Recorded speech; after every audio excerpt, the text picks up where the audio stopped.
नमस्कार मैत्रिणींनो, ज्योती किचनमध्ये तुमचं मनापासून खूप खूप स्वागत आहे. मालवणी रेसिपीमध्ये मी आज तुमच्यासाठी काळे वाटाण्याचा सांबारा आणि आंबोळी घेऊन आलेली. एकदम सोप्या पद्धतीत आहे आणि ह्या आंबोळ्या एकदम मस्त कापसासारख्या मऊ झालेल्या आहेत. तर ह्या रेसिपी दोन्ही मी कशा केल्या त्यासाठी माझा पूर्ण व्हिडिओ नक्की पहा. तर आता मी तुम्हाला ह्याचं साहित्य दाखवते. तर मी आधी ह्या आंबोळ्यांचं पिठासाठी जे साहित्य लागणार ते तुम्हाला दाखवते. त्याआधी हे मी घेतले 4 वाटी रेशनचे तांदूळ घेतले. तर हे रेशनचे तांदळाचे पण आंबोळ्या खूप छान होतात. आणि 1 वाटी उडदाची डाळ. तर ह्याच वाटीच्या मापाने मी 4 वाटी रेशनचे तांदूळ घेतले आणि 1 वाटी उडदाची डाळ घेतलेली आहे. आता हे आहे ना स्वच्छ आधी धुवून घ्यायचे आहे. तर आता हे तांदूळ आणि उडदाची डाळ ह्याच्यात घालायचे 1 वाटी आणि छोटीशी अशी पाव वाटी मी चण्याची डाळ घेतलेली आहे. तर ती घालायची आहे. चण्याची डाळ आंबोळ्यामध्ये खूप छान लागते. आणि 2 चमचे मेथी घालायची आहे. आणि हे चांगलं असं धुवून घ्यायचं आहे. आणि धुवून झाल्यानंतर ह्याच्यामध्ये आपण पाणी घालायचं आहे. आणि पाणी घालून हे भिजत ठेवायचं आहे. तर मी आता हे 3 वाजता दुपारी भिजत घातलेलं आहे. कारण आता थंडीचा टाईम आहे, तर पीठ आंबायला जरा वेळ जातो, म्हणून मी हे लवकर वाटून घेणार आहे. तर आता ह्याच्यात घालायसाठी 1 वाटी पोहे आणि पाव वाटी साबुदाणा घेतला आहे. पण हे काय करायचं आहे, आपण जेव्हा वाटणार आहे त्याच्या 1 तास अगोदर हे भिजत ठेवायचं आहे. तर आता रात्रीचे 8 वाजलेले आहेत. आता मी रात्री 8 वाजता हे चांगलं असं हे वाटून घेते. आणि हे पोहे आणि साबुदाणे मी 1 तास अगोदर भिजत ठेवले होते. तुम्हाला मगाशी मी सांगितलं होतं की 1 तास आधी भिजत ठेवायचं आहे. तर आता हे मी चांगलं पाणी घालून भिजवलेलं आहे चांगलं. आता हे मिक्सरला आपण हे वाटून घ्यायचं आहे. तर आता मी हे वाटून घेते. तर तांदूळचं मगाशी मी भिजत घातलं ते आणि हे साबुदाणे आणि पोह्यांचं थोडं थोडं करून असं हे सगळं मिक्सरमध्ये हे वाटून घ्यायचं आहे. तर आता बघा हे मस्त असं चांगलं असं हे करून घेतलेलं आहे पेस्ट. बघा मस्त असं हे वाटण तयार आहे ह्याचं.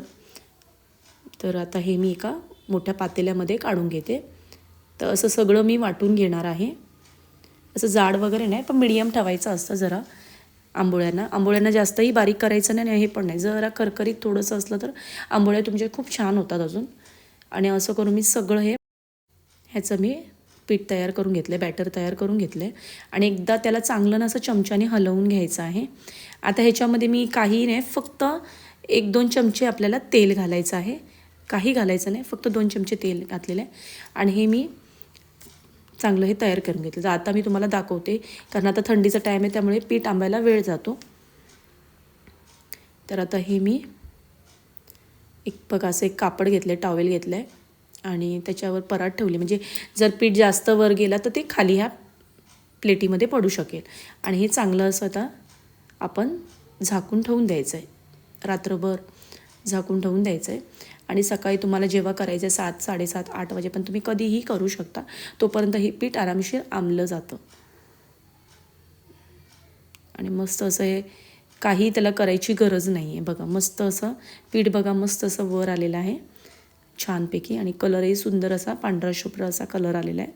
तर आता हे पीठ चांगलं आपल्याला आता हलकं करून घ्यायचं आहे. तर आता चांगलं हे चमच्याने हलवून घ्यायचं आहे. तर असं हे फेटत राहायचं आहे. तोपर्यंत मी सांबाराची पण तयारी करून घेते. तर आता मी हे काळे वाटाणे बघा चांगले असे मोड आणून घेतलेले आहेत, चांगले असे भिजवलेले. नंतर त्याला मोड आणायला मी कापडामध्ये बांधून ठेवले होते, सुती कापडामध्ये. आणि बघा मस्त बऱ्यापैकी असे मोड आलेले आहेत. तर आता हे मी कुकरला लावून याला 3-4 शिट्ट्या देऊन घेते आणि शिजवून घेते. तोपर्यंत आपण चांगलं शिजलं. आता ह्याला चांगलं आता परत फेटायचं आहे थोडंसं. आणि आता मीठ घातले चवीनुसार मी. आणि हे चांगलं आपण फेटून घ्यायचं आहे परत चांगलं. ते मीठ वगैरे आता हे बॅटर झालेलं आहे रेडी बऱ्यापैकी. तर आता आपण पहिलं आधी काय करूया, सांबारा करून घेऊया आणि नंतर मग आपण आंबोळे काढूया. कारण आंबोळ्या करायला वेळ लागत नाही. पीठ व्यवस्थित जर आंबला वगैरे तर तुमच्या आंबोळ्या फटकन होऊन जातात. तर आता मी सांबाराची तयारी करून घेते. तर आता मी ह्याच्यासाठी घेतलेले 1 वाटी ओलं खोबरे घेतलं आणि थोडीशी कोथिंबीर घेतली. ह्याच्यामध्ये तुम्ही कांदाही भाजून घेऊ शकता, पण मी फक्त एवढंच घेतलेलं आहे. आता ह्याच्यामध्ये अर्धा चमचा हळद घालायची आहे आणि मालवणी मसाला घालायचा. तर मालवणी मसाला आपल्या तिखटीप्रमाणे टाकायचं आहे. तुम्हाला किती तिखट आवडतं. मी 2-3 चमचे घातलेलं आहे, ते पण छोटा चमचा आहे. आणि असं करून 2-3 चमचे घातलेले. आता हे मिक्सरला चांगलं आपल्याला बारीक याची पेस्ट करून घ्यायची आहे, वाटण करून घ्यायचं आहे. बघा मस्त असं वाटण बघा झालेलं आहे रेडी. आता एका बाजूला मी गॅसवर कढई ठेवलेली आहे, ती चांगली आधी गरम करून घ्यायची आहे. आता याच्यामध्ये 2-3 चमचे तेल घातलेलं आहे मी. तर आता कांदा आणि कढीपत्ता घातलेला आहे मी याच्यामध्ये आणि हा चांगला व्यवस्थित परतून घ्यायचा आहे. आता काळे वाटाणे चांगले शिजलेले आहेत, तर तुम्हाला मी दाखवते. तर काळे वाटाणे ना शिजल्यानंतर हे थोडे काळे वाटाणे आपल्याला साईडला काढायचे, हे मिक्सरला आपल्याला वाटून घ्यायचे आहेत. तर काळे वाटाणे सांबार जेव्हा करणार ना तर कधी पण लक्षात ठेवा याच्यामध्ये थोडेसे काळे वाटाणे वाटून टाकायचे, खूप टेस्ट छान येते काळे वाटाणे सांबारायला. आणि बाकीचे काळे वाटाणे मी तसेच ठेवलेले आहेत आमटीमध्ये घालायला. तर आता याच्यामध्ये 1-1.5 चमचा आलं लसूणची पेस्ट घातली, ती व्यवस्थित परतून घ्यायची आहे.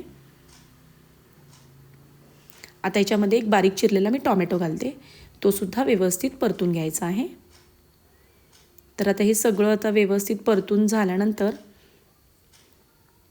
आता ह्याच्यामध्ये आपल्याला लाल तिखट घालायचं आहे. तर आता लाल तिखट म्हणजे हे काश्मीरी मिरची पावडर आहे, तर एवढी तिखट नसते आणि कलरसाठी घातलं आणि चवीनुसार थोडंसं मीठ घातलं आहे. मीठ आपल्याला कमी जास्त असलं तर नंतर घालू शकतो. आता हे वाटण जरा परतून घ्यायचं आहे. मगाशी मी तुम्हाला दाखवलेलं खोबऱ्याचं वाटण केलेलं आहे, ते व्यवस्थित आधी परतून घ्यायचं आहे. तर आता हे व्यवस्थित मी परतून घेते. तर कलर बघा खूप सुंदर दिसतो आहे सांबारासाठी. आता मी झालेलं आहे हे व्यवस्थित परतून. आता हे मगाशी तुम्हाला मी सांगितलेलं अर्धे काळे वाटाणे मी साईडला ठेवले होते शिजवलेले, ते मी घातलेले आहेत. आणि मगाशी जे वाटलेले होते काळे वाटाणे ते सुद्धा ह्याच्यात घालायचे आहेत आपल्याला. तर हे बघा असं खडबडीत असं हे पेस्ट करायचे आहे. हे बघा, तर आता हे पण मी घालून घेते याच्यामध्ये. ते सगळं घालून घ्यायचं आणि नंतर ह्याच्यात आपल्याला हे किती सांबारा पातळ पाहिजे आणि किती व्यवस्थित थपथपीत पाहिजे त्या हिशोबाने आपल्याला पाणी घालायचं आहे. तर मी आता चांगलं असं हे सांबारा करून घेते. त्याच्यात थोडं मी पाणी घातलेलंच आहे, तर तुम्हाला वाटलं तर अजून तुम्ही घालू शकता. आता ह्याच्यामध्ये चवीनुसार थोडं अजून मीठ घालायचं, कारण थोडं मीठ कमी होतं. आणि बघा चांगली आता उकळी यायला तयार झालेली आहे. आता त्याच्यात थोडीशी कोथिंबीर घालायची आहे. वाटणामध्ये आपण घातलेलीच आहे कोथिंबीर, पण थोडीशी वरून घालायची. आणि बघा झटपट असा हा काळे वाटाण्याचा सांबारा रेडी आहे. तर नक्की करून पहा. आता मी तुम्हाला आंबोळ्या दाखवते. बघा, तर आंबोळ्या एकदम स्पंजसारख्या जर व्हायचं असेल तर गॅस पहिला आधी फास्ट ठेवायचा आहे. ह्याच्यावर तेल बिल घालायचं नाही आणि आंबोळ्याचं पीठ टाकून व्यवस्थित गोल करून हे करून घ्या. थोडंसं 2 मिनटं जरा गरम झाल्यानंतर त्याच्यावर तेल सोडायचं आहे आणि मग पलटी करायची आहेत.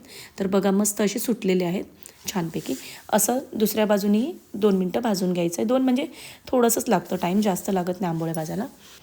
आता हा झटपट असा हा काळ्या वाटाण्याचा सांबारा आणि आमच्या कोकणातलं स्पेशल म्हणजे आंबोळ्या रेडी आहेत. तर तुम्ही ह्या दोन्ही रेसिपी जर तुम्हाला आवडल्या असतील तर तुम्ही माझ्या चॅनलला लाईक करा, भरपूर लोकांना शेअर करा आणि माझ्या चॅनलला सबस्क्राईब करा. असेच माझे नवनवीन व्हिडिओ तुम्ही पाहत राहा आणि माझा पूर्ण व्हिडिओ बघितल्याबद्दल धन्यवाद.